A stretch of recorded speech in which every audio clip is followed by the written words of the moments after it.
Right, because we've got quite a short time for this discussion. We're going to start, and I'm sure other people will come along shortly. So just to welcome you all, I'm Kate Regan, the director of the Bonavera Institute of Human Rights in Oxford. And we are really delighted today to have Rod Dacombe and Farah Elahi to talk on this question that relates to one of the clearest findings in democratic theory, which is that the poorest members of society are the least likely to engage in forms of democratic activity, and why that might be.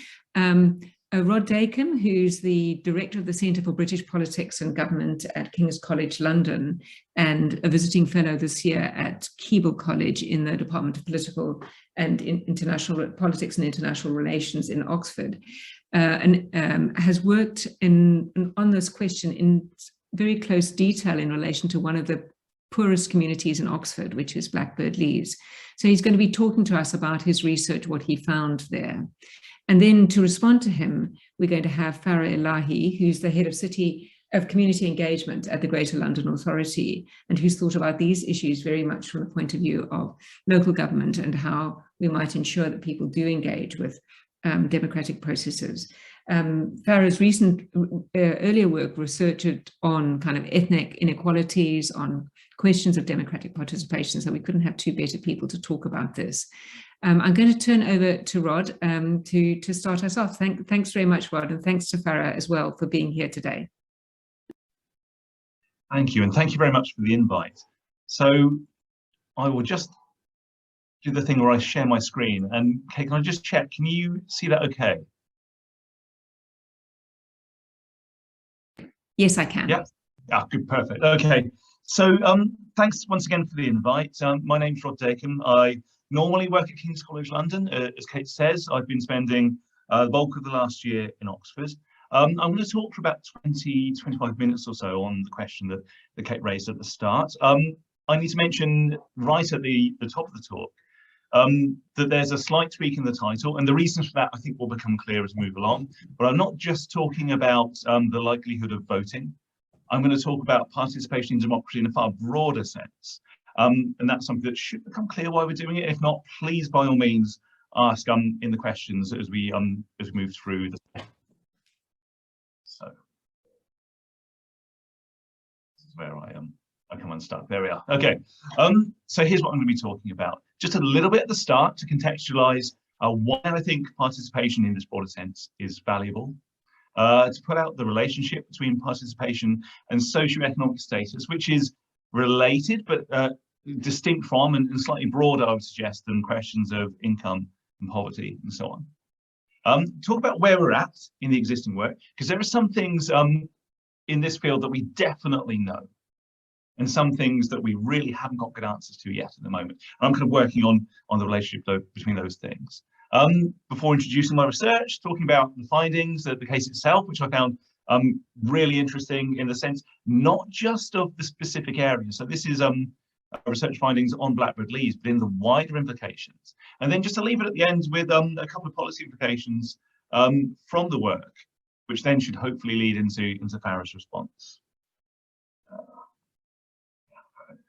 So just to say very quickly, all of the things that I'm talking about draw on one study. If anyone's interested in reading more about it, by all means, please contact me directly, or I guess through Kate at Bonavera as well. I've got a book and numerous publications that you're more than welcome to engage with, and I'll point you in the right direction if you want to get hold of them. So this is me. This is the kind of thing that I'm writing about. So I work in a tradition which suggests that there is value in widespread forms of participation.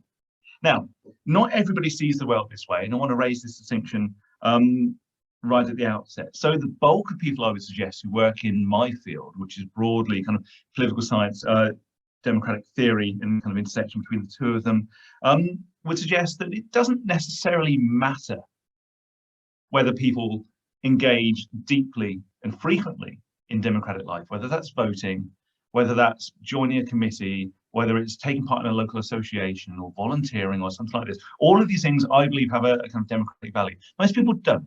And the reason for this is because we have a whole set of mediating institutions which are designed to filter and represent people's views in public decision making.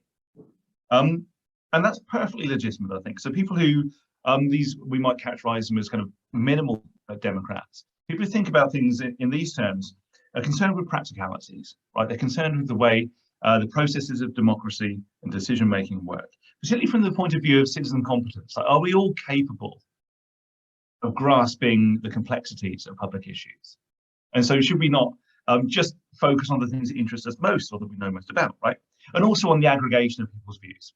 So how can we fairly and equitably collect together what it is that everybody thinks into a single collective decision without having representation? Now, that's a legitimate view, and as I say, is pretty mainstream in the field, but it's not the way in which I approach my work. So I take a more participatory approach, and participatory Democrats who rise in this tradition see value in widespread engagement in decision making for two reasons. Some of these the value is instrumental, so we just get better decisions if we involve a wider range of voices and having their say. Right? They're just more appropriate and kind of more nuanced. But second, there are normative benefits too, and it's demonstrable in the literature that engaging in democratic life has a positive effect on the people involved. Like, you are more likely to increase your life chances, to do better in other areas of your life if you take part in democracy broadly conceived, in the way that I'll be talking about it. And in fact, society as a whole gains too, because we get more informed, more engaged, more tolerant society on the back of it. So that's the landscape that I work in, okay? Now, lots of people throughout, the last kind of 50 years or so at least, have carried out this sort of work. There was a long established tradition of studying democracy and participation in democracy. There are many classics in the literature, of which I'll be delighted to point you in the right direction, should you ask me in the questions or later on. However, decades of research, and probably kind of from the 50s, 60s onwards, we started getting reliable, large-scale empirical data on this. Decades of research arrived at two major findings. The first is slightly complex and slightly nuanced, but it's that in broad terms, people are less likely to participate in democracy, or at the very least, we understand more about the kind of things that prompt us to engage. So, for instance, if there's a close election, more people are likely to vote, or if it's perceived as being close, right? Things like that. But the major finding, the one thing, we have very few laws in political science, right? Very few certainties. But the one thing that we can say with real confidence is that you are, well, first of all, that not everybody participates at the same level, and you are much more likely to engage in democracy if you are of a higher socioeconomic status. So socioeconomic status acts to depress your likelihood of participation if you're less well off. That's been dealt with, emphatically through decades of research. We know that for certain, pretty much. What we don't know is how that works. What is it about your socioeconomic status which shapes your likelihood of participation? Yeah. And of course, that's going to be important for anybody who's interested in participation, but particularly people who write in the tradition that I do. Namely, if you're interested in the value of participation, if we think we get benefits from it, and you're therefore a proponent of widespread participation, it's a serious problem that those people who are arguably going to benefit most from engaging in democratic life are those least likely to participate. And so the critical question, I think, for the field, not just for my work, but the field in general, is how does deprivation, how does your socioeconomic status affect the level of democratic participation? And that's what this talks about. That's what I think this whole research agenda looks at. So, existing literature in political science can't tell us much. However, work on neighbourhood poverty, more broadly conceived, so looking at the ways in which socioeconomic status plays out in localities, can tell us something. This literature gives us a number of important points. The first is this: we need to be really careful to avoid treating areas of poverty or the nature of being in deprivation monolithically. Not all deprived areas are the same. And this is going to be writ large in the findings I present in a second. Second, there's something, despite this, that is distinctive about deprived neighbourhoods. William Julius Wilson, the great theorist, of poverty in the States talks about poor neighborhoods being ecologically and economically different. There's something about the state of those areas which is different from others. What's behind this, according to the literature, is that there are particular configurations, social infrastructure, resources in poor neighborhoods which are not replicated elsewhere. Our confirm from Harvard talks about these as being initial conditions which have an effect on determining the ways in which you understand democracy and the means through which you can participate. And these can take effect in two ways, these initial conditions. First, a concentration effect. So the structure of deprived areas means that the level of poverty, the effects of poverty experienced in a far more concentrated way in those areas than they would be elsewhere. So, second structural effect is that there are norms established through cohort effects passed down through generations, but the ways in which participation and poverty, the state of existence in these areas is played out. So the same kinds of patterns of behavior are repeated over time. What these structural effects mean is that your life chances are affected by where you live, whether you reside in one of these neighborhoods or not, independently of any other factor. So you could be on a really low income, but live in a middle class area, which is well connected, has rich social infrastructure and fantastic resources, and therefore you'll be better off. Yeah, so it's not just the fact that you happen to live on a low income that's the issue here. It's where you reside, it's the structure of your neighborhood, it's all of these other factors that take effect. And this is the kind of landscape that I'm going to be looking at. So I took these issues, took that question about the relationship between deprivation and participation, explored them in an area of Oxford called Blackbird Leys. Some of you will know it, some of you won't. You'll probably be a little bit better acquainted with it by the end of the talk. It's right on the edge of Oxford. I carried out a very long-term study with lots of different approaches to data collection, very briefly. So interviews, archival work, observational methods, and use of official statistics, and so on. That's Blackbird Leys. It is a small area right on the edge of the city. I think it's distinct from a lot of other parts of the city in many ways. I think this is important. Right? Now, in some ways, it looks a lot like a typical deprived area. So its residents do tend to live on low income, educational attainment is low. There's lots of issues related to health inequalities, employment generally is relatively unstable in the area. If you were going to pick a typical deprived area, you might choose some descriptive statistics that would lead you to an area like Blackbird Leys. But that's not the case at all. I think it's the richness and uniqueness of the area that's really interesting. It's pretty small. It's about 5.9 miles square. It's got about 6,000 residents. Blackbird Leys was purpose-built. It didn't exist before 1953, which is going to be really important for a second, for reasons I'll explain in a second. It is in a relatively affluent city, a pocket of pretty serious deprivation. And in that sense, it is distinct from other areas. But the fact that it didn't exist before 53, the fact there was nothing there, it was literally, it was a sewage farm before they built the area, gave me a rare chance to deal with any questions to do with kind of historical memory and the development of an area. It was, I could study it from its inception. There's lots of data available.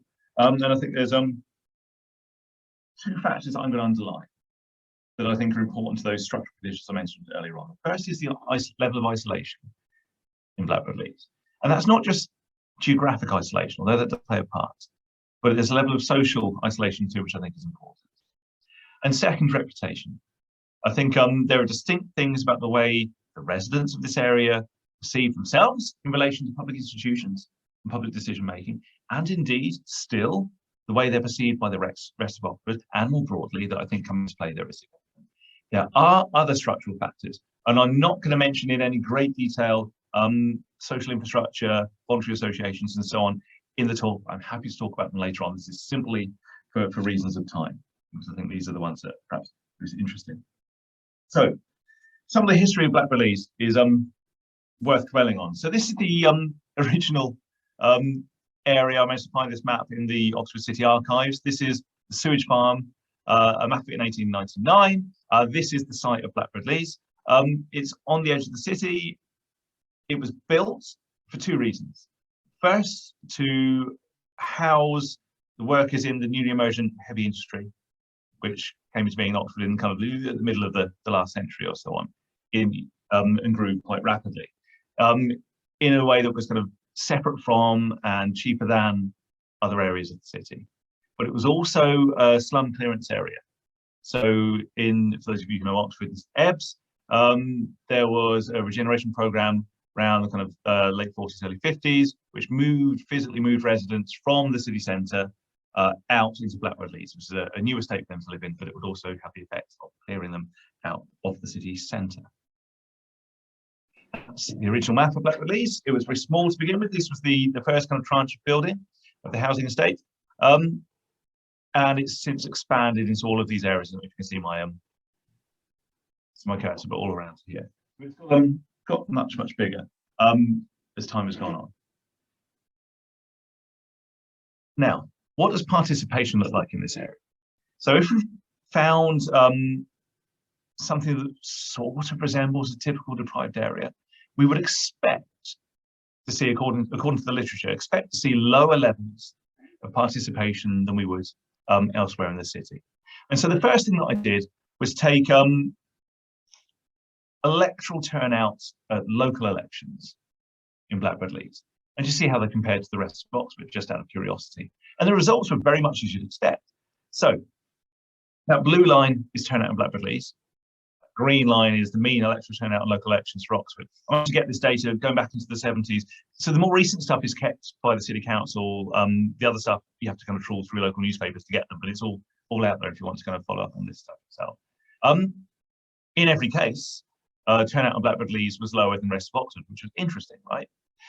But I took another area of kind of similar, a similar demographic profile. I did it in then Kate got me myself. Which is Lismore, which is an adjacent area. So it's similarly deprived. People live on similar incomes. What was interesting was that in almost every case, turnout in Blackbird Leys from this period was lower at local elections than in Lismore. In the rare exceptions when it was slightly above or kind of comparable to, there were obvious factors why this would be. So one was a very close election, right? While on the others, it was tied to general elections and so on. There were reasons why you could see turnout would be high, but in general terms, it's below the curve, even of a demographically similar area where people live on similar levels of socioeconomic status. So why is that? Why should people in Blackbird Leys be less keen to vote in local elections, not just in the rest of Oxford, but in a similar area, right? And this is what I wanted to get under the skin on. And so what I found, writ large, I think, throughout the fieldwork that I did, was a broad mistrust and lack of willingness to engage in formal political institutions. You see this in the secondary literature, talking about kind of the remoteness and lack of motivation to engage. I mean, this is something that people have written about, because lots of stuff about Blackbird Leys, right, throughout its history. But the residents themselves, I think, see this too. So they see themselves as being distinct. They see themselves as being not connected to the processes of politics that go on in the rest of Oxford and indeed nationally, right? But I'll say this now and I'll say it again right at the end of the talk. That does not mean that there's no forms of participation in Blackbird Leys. In fact, there is a rich history of civic action, community organising and participatory engagement in the area, just not in terms of voting in elections. Yeah. So lots of examples of industrial activism and things that the residents do for themselves. So they set up a good neighbour scheme. They had a festival, reached its kind of heyday in the 70s and 80s in the area where there were loads of kind of events going on that they organised for themselves. They built their own church hall, which they've been in place since, but they did it themselves. They set up the KKK, is it Kiddies Cinema Club. I could never work out why it was spelled like that, right? So I realise you should have probably put that in brackets to explain, but that's just a short way of saying that there's loads of stuff going on, and you just need to look at the archives of the area to see. So, mistrust of formal politics, unwillingness to engage, but deep sense of commitments to participation in a different sense. So, how can we explain this? So the first structural condition I want to talk about is the isolation of the area. One thing I did was look back through the history, the archival, the city archives on the area, talk to people as well. There's a real sense that Blackbird Leys is somehow separate and distinct. I mean, the residents who live there now really feel this still, right? That nothing really changes. You know, one of them said to me in the field, you know, the apple doesn't fall far from the tree. You know, you wouldn't necessarily go to Blackbird Leys unless you had to. It's not really on the way to anywhere, but it is kind of geographically and socially separate from the rest of the city. And so the politics of the city and the business of kind of public institutions doesn't necessarily concern the people who live there. They'll do things for themselves, right? And just to underline that point, so here's a map of Oxford, the kind of electoral ward level. Blackbird Leys is down here. Here's Littlemore, the area I compared to, so they really are right next door. I just want to highlight, so this is the ring road that goes all the way around Oxford, right? Blackbird Leys is outside the ring road. It's physically cut off and separate from the rest of the city, as well as everywhere else, yeah? So there's, I think, a real geographical distinction there. And don't forget why this area was built in the first place. You know, it was heavy industry, but residents would live outside the city centre, and it was slum clearance to physically move people out. Like, it's always been separate and isolated in some senses, yeah?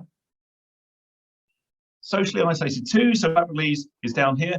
The really interesting thing for me is that obviously we have, you know, some real strong deprivation on this part of the city. Again, there's our ring road, and yet elsewhere, huge contrast in Oxford. I mean, the social distinctions could not be clearer. So, one thing I want to mention is isolation. The second thing, the second structural factor I want to mention is the reputation of the area. And so this is an image from, so those of you who probably know Blackbird Leys at all, if you're not from Oxford, if you've heard of it, which I doubt you have, is because in the 90s, like the early 90s, it had a real, there was a public attention was focused on it for kind of an outbreak of joyriding, and this is an image kind of those periods, right? That's why people know Blackbird Leys. I went through newspaper archives, not just in Oxford, but nationally and internationally, found loads of examples of mentions of Blackbird Leys, which would talk about exactly this. The farthest one mention I found was from a newspaper called the Tulsa World in the States, right? So it had like an international reputation, and they were only writing about it because of the joyriding. But before that, Blackbird Leys had a reputation. So from the Oxford Mail in 1962, I found a message, I'll leave that for you guys to read out altogether, but a mention of Blackbird Leys as being populated by sinister night people. That's my underlining, right? Now, it was never explicitly mentioned what that means, but it's obvious to the residents of Blackbird Leys, and indeed many people in Oxford, what that meant, right? Blackbird Leys was seen as a place for undesirable people. It was literally built on a sewage farm. It's literally separate. That's nothing to do with us. The only thing, you know, that goes on in there is joyriding. Incidentally, joyriding was a hugely social occasion for many of the people of Blackbird Leys. I mean, yeah, lots of them didn't like it. Right? I always remember talking to somebody who grew up. She was too young to take part, but she was at school during this period, and everybody knew when it was going to happen. And she remember staying up and watching and waiting to see it all going on. It was a way that people sort of came together, but that's not the impression that you got from the press. And that sense that there's a reputation, that they are kind of stigmatized by outsiders, still fits with people in Blackbird Leys. And again, you know, the quote included at the end there from one resident interviewed a couple of years ago was just that point that it still hangs around. It started right when the estate was founded. You know, you've got the quote from the 60s, and people still feel that way now. So these two conditions, I think, come into play. Insofar as they function as structural preliminaries to democratic participation, you would expect in a less isolated area to be able to engage with ideas, practices, norms of democracy that would suggest that, yeah, you should participate, you should do these things, there are benefits to it.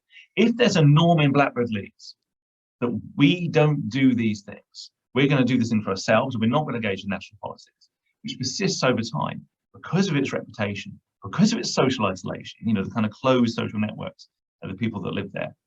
It's easy to see how group norms transmitted and that kind of closed social environment is maintained. So the physical and social isolation of the estate has something to do with this. Likewise, the reputation of Blackbird Leys, which is felt on both sides. I mean, you know, it's completely unfounded. I mean, there are real social problems in the area, but I found, you know, it's a fantastic place, and some really lovely people who felt kind of put upon and stigmatized by outsiders, and so therefore closed even more, which I thought was really, really interesting.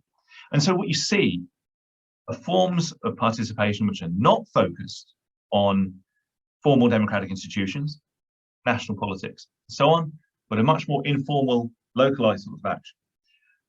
And the question, I think, of how we design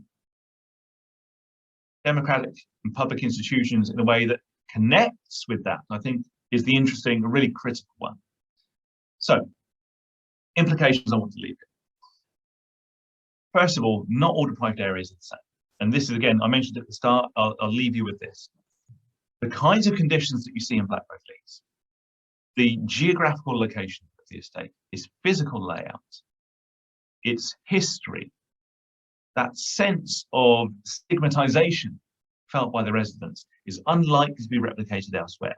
So why you might see low levels of participation in other deprived areas, those underlying structural factors are going to be distinct, right? That's really important.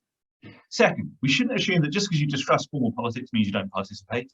That's clear in Blackbird Leys. We've got tons of examples of different forms of participation in the area. Third, unless you realize those things, any attempts to reform democratic institutions, to engage with people is going to struggle. And the history of Blackbird Leys tells us this, right? So during the early 2000s, loads of regeneration funding was pumped into the estate to basically little effect, because people were less willing to engage with it because it's seen as being kind of outside, top down. And so what you need to do is think about the possibilities of engaging local people in determining the participatory institutions with which they engage. And I'm going to leave it there because I realise I've covered a lot of ground, and I'm sure we'll cover it all in questions. Well, thanks very much, Rod. And I think that's probably a very good place to leave it when we then turn to Farah and her work in looking at community engagement in local government politics. So over to you, Farah. Thanks, Kay, and thanks, Rod, for kind of inviting me to be a discussant at this as part of this conversation. I thought I would talk about two things that are kind of front of mind in a lot of our work, which are then linked to two questions I have for you as well. So the first is, and this is actually how we got to know each other, is how is all of this stuff measured? And in, you know, I think there's 32/33 boroughs in London, and the dynamics that you're describing almost play out in every borough within the city, let alone across the capital. And you know, during COVID, it was really clear to us to see also there was the dynamics of what was happening on the ground, which communities were resilient, which weren't, where mutual aid structures were able to be set up, where they weren't, you know, who was able to kind of weather the pandemic and which communities struggled more. There was clear patterns across the city, and almost like to your initial point around kind of the value of democratic participation. Ultimately, I think there's something about like where the heart of these conversations around the community's ability to thrive and their well-being and their support, and all of these things are interlinked. That's why we think maybe democratic participation is important and other forms of participation important, is because fundamentally we think there's an association between these things and thriving communities. And so one of the questions for us is, how do we start to get a sense of the patterns that are kind of taking place across the city? And we did a project called we're trying to create a civic strength index for London, where we try and get a measure of these things. And it's interesting that the different things you kind of mention in your presentation and your paper, but we did loads of engagement on what that index should involve. and the three key domains that were set up were democratic engagement, relationships and social capital, and public and social infrastructure. And that all three of these, there's a kind of complex interplay between the three of these kind of domains that contribute to areas that have or don't have civic strength. And the reasons for where they're strong and where there's gaps are kind of complex and historical, and there's kind of lots of different facets at play. But interestingly, the three within democratic engagement, that's kind of an overarching term, but the three subcategories within democratic engagement were institutional trust, accessible engagement, and civic responsibility. And so I guess my first question for you is, I mean, we're still on a journey with the index. We're still trying to, like, we've kind of got to the first stage of it. I'll put a link to it in the chat, and really happy to chat about it to anyone else as well. But I guess my first question to you is, you know, what should we be measuring to know that we're making progress in this space, and to what degree is participation the end, and to what degree is it the proxy? So I think there's a kind of a question for me here about, you know, where should we, because I think the answer to that question tells us something about what we value. And so I'd be really interested on your thoughts on what should be measured, and is it being measured as the outcome or the thing that we're driving towards, or is it being measured as the proxy for this other greater kind of this kind of social positive element? I don't know what the word is. So that's I guess my first question, and it'd be really good to hear your thoughts on that. And I guess the second question relates to, you know, it was really interesting that you said actually there's loads of research that's been done on participation, and which communities participate, don't participate, but actually not a huge amount on why they don't participate. And I was really interested in your presentation on the fact that actually a lot of the research kind of looks at communities and tries to say why they don't participate. And obviously I'm not like you, I'm not a scholar in this area, but I'd be really interested in this question of actually how much research has been, like, what would happen if we flipped the question consistently and focused less on why communities don't participate. We need to understand the dynamics and kind of work with them.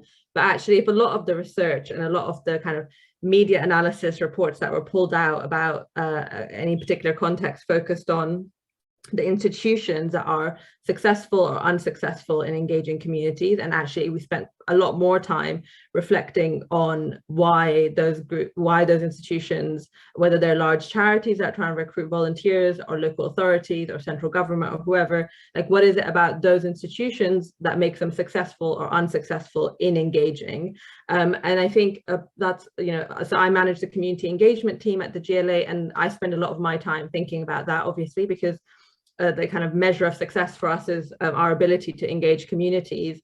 And I spend a lot of my time thinking about what change we need to go through as an institution, as opposed to what change communities need to go through, because I think a lot of people spend time thinking about that side of the equation.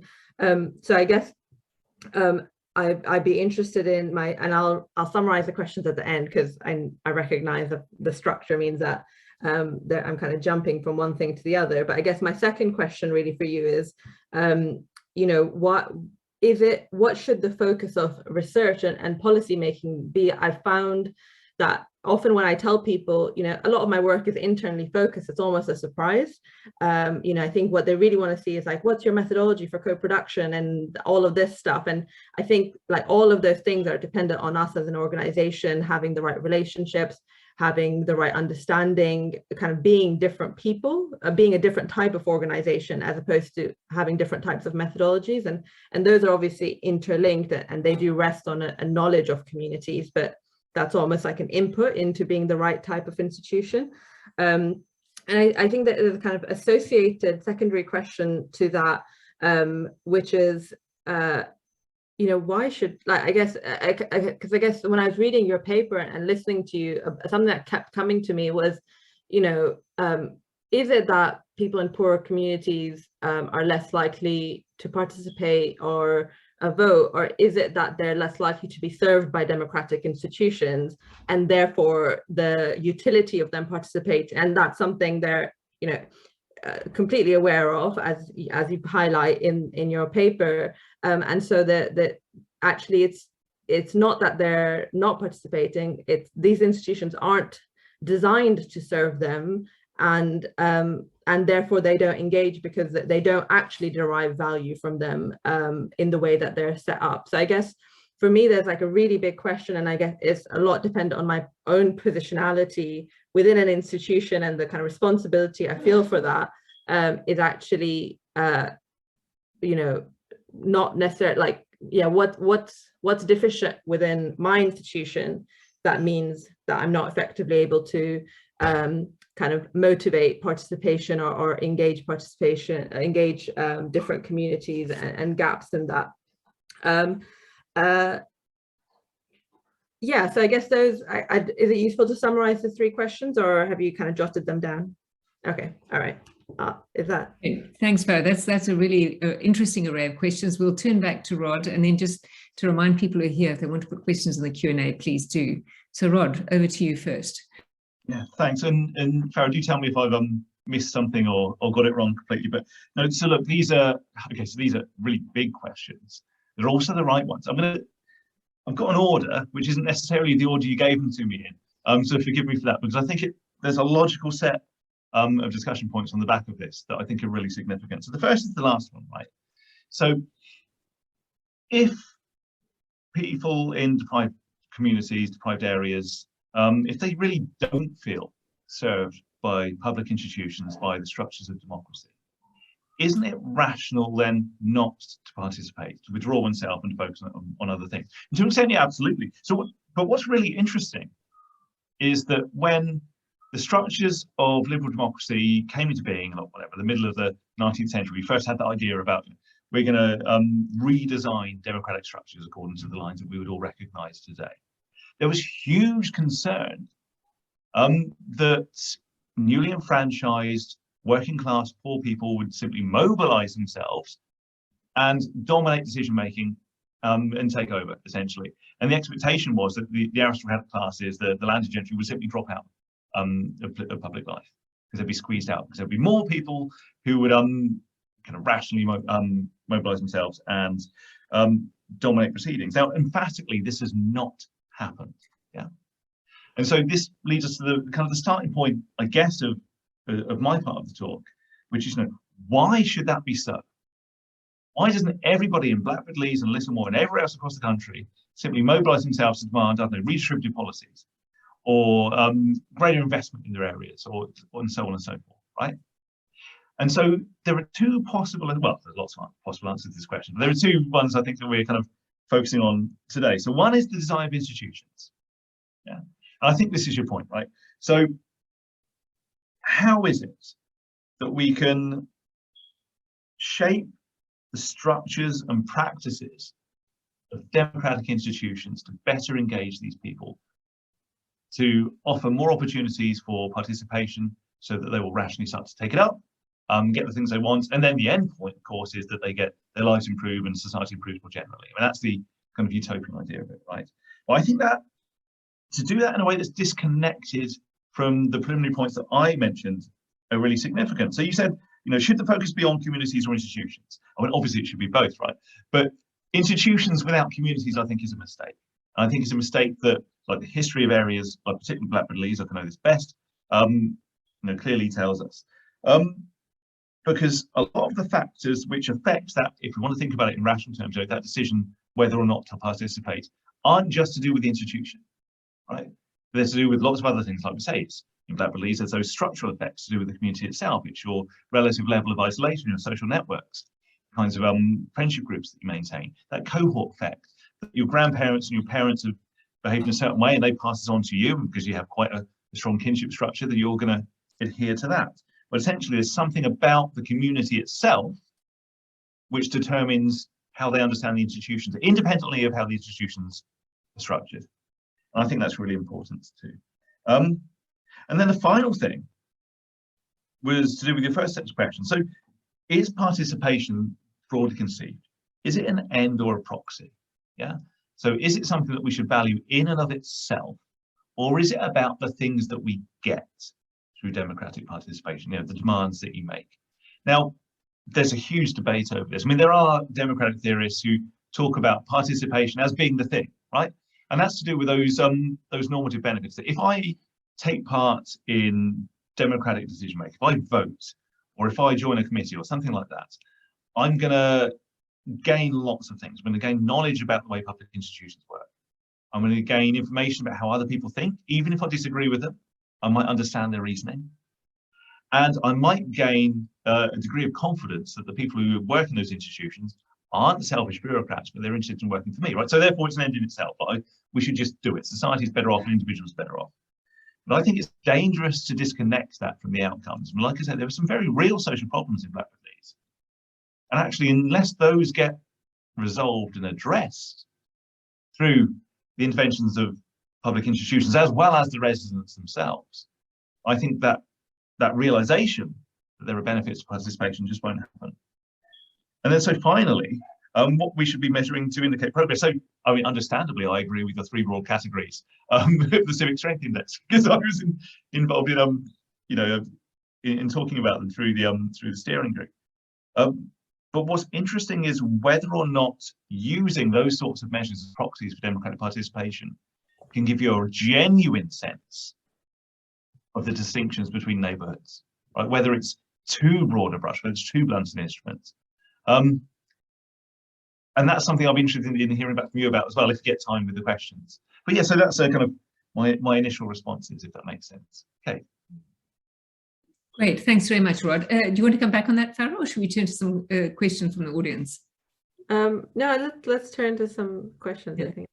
So the first one that's come in is really about the question of time availability and to what extent this plays into different types of democratic participation, that, people from communities who, for whom time is scarce, and particularly where there aren't easy kind of resources of, travel and so on, paying bills and state assistance issues and dealing with a lot of bureaucracy generally. Is this a factor that feeds into why people don't participate, or is it more, do you think, the kind of sense of trust and purpose in the institutions for which people would be voting or in participating? Yeah, Rod. We'll turn to both of you. So Rod first and then Farah. Or maybe Farah, you want to go first? I don't mind. Okay. I'll chip in. I mean, I think there's recently been a really interesting turn in discussions of these things on the political value of time, which has been underexplored, I would suggest. I mean, what's really fascinating though is that obviously different forms of participation involve different costs. Not just in terms of the obvious costs, like you might have to pay for a bus ticket to get somewhere, or petrol or something, but in terms of your time, in terms of the opportunity cost and so on. But voting's easy, right? Like you just turn up, you tick your box and you go. You're done in 5 minutes unless there's a queue or something.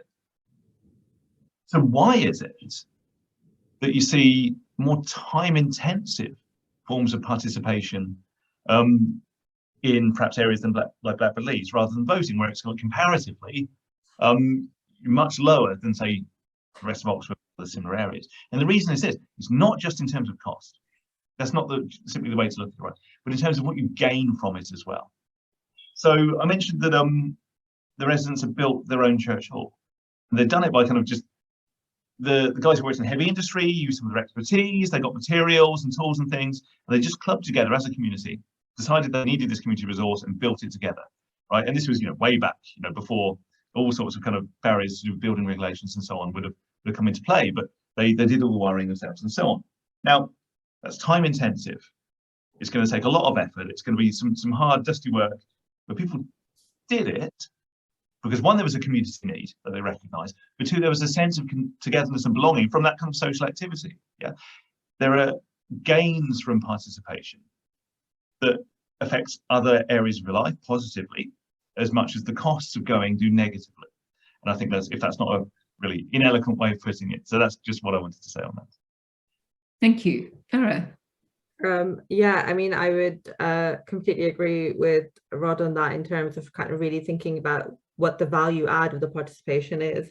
I guess think from a local government perspective, one of the things that I think we need to think really critically about as our role as kind of system stewards a little bit is kind of in addition to kind of the value and kind of making that cases, actually what are the material conditions that are necessary for people to support people to participate, and what are the enabling conditions that are necessary to support people to participate, and almost kind of rather than creating lots of participation opportunities, actually focusing more on the conditions that need to be there in order to support participation. Because like Rod said, actually, once those are there, people do this all the time, constantly anyway. People are constantly kind of organizing to support their communities, to come together, mutual aid, all of these things are happening constantly. And that's why, I mean, the Civic Strength Index essentially for us is like, what are the material conditions that we need to create, whether that's relationships, social infrastructure, kind of trust in institutions, that then will unlock that potential that is kind of constantly either being expressed or exists in a latent way. And so I think there's something, I think definitely time is a factor, but also, you know, I think thinking what are the material conditions that people need, what are the enabling conditions, and sometimes that means kind of resourcing people to be part of certain things, whether that's kind of budgeting for people's time, budgeting for the kind of capacity and skills that need to be developed, but all of those things I think we're trying to understand through our work. Yeah. So I had a question, which was, I was quite intrigued by your graph of participation, Rod, over the period from 1973 to 2000 and whenever it was, because what it did show, although there was this marked difference between sort of the Oxford median, but there was a real difference over time. And you said, well, some of that had to do with, you know, the timing of local government elections and you know, general elections. But I mean, are there other factors there that might give us some idea of why it is that people suddenly do participate and then can drop off, you know, from sort of 50% of people are voting back down to 30 or even lower, that might be helpful in thinking about engagement and participation? Yeah, so by the way, it was started in the 70s because that's when the estate got its own representation rather than being subsumed within a larger government ward, right?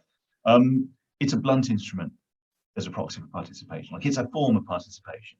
And actually, how many people do you know who vote in local elections, right? I think it's not the best tool we have, but as an indicator, it tells us two things, right?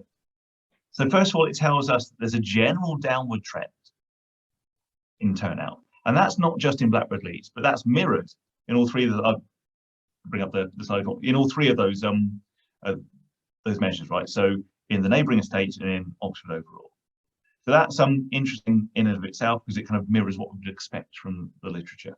The other thing is that Blackbird Leys is almost invariably lower, right? And again, we would expect that to be so, according to the literature, because it's a deprived area. We know socioeconomic status affects participation, including turnout in local elections. And actually the few points, as I say, where it is around the same as, and it's never vastly different, vastly above Littlemore, which is that neighbouring borough, or explains by things you can find in the literature. So if it's a close election, or if it's tied with a national general election or so on like that, you tend to see kind of spikes in turnout, which doesn't affect that broad trend down. The thing I would underline from that graph though is that broad distinction in Blackbird Leys itself between the rest of the state. How do we explain the fact that it's lower persistently? And this comes to the point that you're making, right? So are there other factors at play? And there absolutely are. So one thing we haven't talked about yet, which I'll mention very briefly, because I think Farah touched on it, is, you know, what's the social infrastructure of the estate compared to others? And one way of looking at that is through the level of voluntary association present in the area. So do you have a rich association life? Do you have lots of opportunities to volunteer? Do you have lots of social and sports groups and so on, right? So the first thing I did was I went to the Register of Charities, and which is huge, and I did a postcode search to find out how many charities were registered in Oxford and how many in Blackbird Leys. And it may not surprise you to know that there are I haven't got the exact number to look up, but there are loads in Oxford, right? And some surprising ones, like, do you know, all the university, like Keyboard, where I am now, is a registered charity, and so on, right? So there's loads. There aren't many registered charities in Blackbird Leys at all compared to the rest of the city. It was startling, that distinction. But it didn't match up with what I knew about associational life, because as kind of I hinted at, and I can talk about a bit more, there are loads of less formal, certainly not registered charities, voluntary associations based there. And again, these are blunt instruments. I mean, there might be charities that are registered elsewhere that happen to be based and working in Blackbird Leys, but as a starting point, it tells us something about the estate, right? It tells us something about kind of the tone of participation. And those distinctions, I think, that's our preliminary to understanding how we're going to solve the problem if we see it that way of that graph, right? How are we going to get the rate up? We need to understand why the tone of participation is the way that it is. Sorry, I've rambled. Farah, do you want to come in on that? No, I mean, just to agree with that, and I guess you know, one of that, what Rod was describing in terms of the unconstituted groups, the below the radar groups that do actually exist, it's so difficult to measure and to get a sense of. And I think that's one of the really big challenges in making policy in this area is, I think like 95% of the sector is kind of has a turnover of less than £10,000, is run out of people's living rooms. Like a lot of it, the majority of that is completely unregistered. And so even getting the analysis right of what exists and what doesn't and how it contributes to civic participation is really challenging. And I think one of the key problems that we need to address collectively in order to be able to develop the right policy solutions. But yeah, absolutely. I think the role of civil society is I think a critical cornerstone of getting this right. But it's, you know, it's knowing how to measure it effectively in order to value it appropriately is the kind of critical challenge, because it's you know, someone, I remember we had another panel, and someone from another organization was talking about how, you know, the inputs of the economy are really well measured. The inputs of government are really well measured. And so often a lot of policy making happens with those two calculations. And then you've got the civic actor, which is not as clear cut, doesn't fit into neat boxes, can't be measured in kind of clear ways. And so it kind of misses the boat slightly. And you have a lopsided, they use like a diagram of like 3 pillars, but actually you're missing one of the pillars in order, and to develop the solutions, we need to understand all 3. So yeah, that just to say that I think that's a really critical challenge for us. Yeah.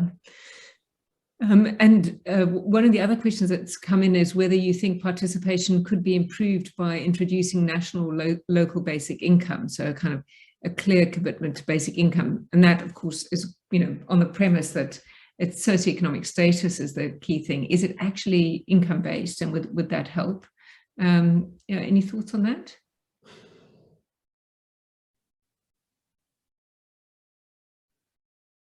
Yeah, I think that's a really interesting one. And it's one that's come up before, right? So if your concern is that in some way your socioeconomic status can work to depress your likelihood of participation, and lots of other things as well, right? But that's one important factor. Why don't you just solve poverty, right? Why don't you just make everybody better off? I think the issue is that it's not just to do, and yeah, so again, no arguments with that. Let's deal with poverty and focus on it for sure. But it's not just to do with your income. And I think I made it clear enough in the talk that the issues, insofar as they are, if you want to problematize it, to do with participation in Blackbird Leys are not simply to do with people's income, right? So if you're on, as I said, you lived in a low income in a more affluent area, you're more likely to participate because, as I say, you're more likely to connect with people who will kind of highlight the benefits of engaging in democracy, or raise a problematic issue that needs dealing with, or there might be a wider array of opportunities to you, and so on and so forth. So it's not simply the level of income itself, it's those structural conditions that exist and have existed for some time. Yeah. So whether introducing a kind of a base of income in Blackbird Leys would deal with those questions to do with the reputation of the area, not just from the outside, but how the people living in Blackbird Leys perceive themselves. And interestingly, by the way, Blackbird Leys has had a relatively high level of residential stability. Like people have tended to live there and stay there and have families and stay there, in contrast to what we would expect for deprived areas. Like, so whether that kind of complicated patchwork of structural factors would be addressed that way, I don't know. I mean, maybe it would. But I think it's the sort of problem that doesn't lend itself to simple solutions. Yeah. In that sense. And it's very interesting that it is the neighborhood more than the individual sort of socioeconomic status that impacts on this. Does suggest that it's sort of social, infrastructural, and I suppose kind of local culture in a kind of way as to whether people think voting matters or not. Farah, any thoughts on this? Yeah, I mean, just I guess I don't know that they're different things. So not the universal basic income, but like tackling poverty and tackling participation. I think, you know, they're not, one isn't the outcome of the other. They're kind of intertwined in complex ways. So I think there's almost like, I think we need to have an analysis that thinks about like, what does it mean to have a flourishing life? That's actually, you know, not about income, but actually your ability to flourish independent of income, and then think about, okay, well, what are the component parts that contribute to them? And I think part of the whole kind of world of participation and engagement is saying that this isn't just about implementing top-down solutions on communities, but actually shifting the way our systems work so that, you know, actually people are part of identifying the right solution. And kind of, as Rod was saying, is each area has different kind of different makeups and histories and issues and kind of challenges and opportunities. And so it's almost like it's really kind of understanding that the focus needs to be on understanding how participation is part of the journey to flourishing lives and how that's all interlinked. I haven't said that very eloquently, but there's something there. Yeah. And if it's okay. Yeah, Rod. So I just wanted to chip in on that as well, because I think it's really important. And it's a very, what Farah's, the way Farah's put it, is a very different way of understanding participation and its value to the ways in which we might have previously considered it, you know, a few decades ago, which is that previously there was a literature that said that low levels of participation are a good thing. And they're a good thing because everybody's happy and they're satisfied with what they've got, right? Because you'd only vote if there was something that you're worried about and you wanted to change. And actually, that isn't what we're talking about at all, right? What we're talking about is participation being one element of living the good life, of being fully engaged in society, because of that literature about gains that you can get from it. So yeah, that really underlines the point I was trying to make, Farah, much more neatly than I did. So thank you. Yeah. No, I mean, in many ways, it as you said at the outset, it actually could be it's probably often a sign of distrust and things not working well, and people just thinking that they can't make a change if they do vote. So it's probably a more worrying sign than just assuming everyone's happy, so therefore they're not bothering to vote. Well, thanks to you both for a really interesting conversation. I'm really grateful that you both made time for it. Farah, I know you've got a busy day, so thanks for that. And thanks to everybody who's attended. We will make this available online for people to view. And look, I think this is a really important set of questions about, we all tend to assume that democracy is a good thing, but if it's not working for the communities that in some ways most need it, it is something we should all be quite alarmed about. So thanks very much, and I hope to catch up with you soon in person. And again, to all the people who've attended, thanks for being here. Bye now.